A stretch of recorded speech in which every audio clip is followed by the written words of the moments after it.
mo, huwag mong masyadong mahalin ang sarili mo. Bakit? Kasi responsibilidad ko yan. Sorry. Anong karapatan mong pagharapin kami ng babaeng yun? Akala ko makakatulong sa'yo. Sa akin? Narinig ko kayo ng tatay mo. Kargo ko pamilya ko, Mia. Labas ka na doon. Naisip ko it would help you move on. Move on from what? From everything that's keeping you from moving on. Bakit?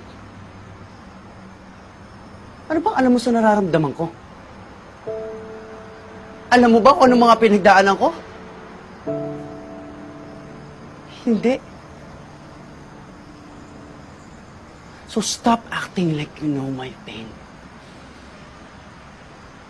Stop acting like you own it. Pwede mo sabihin sa akin kung kailan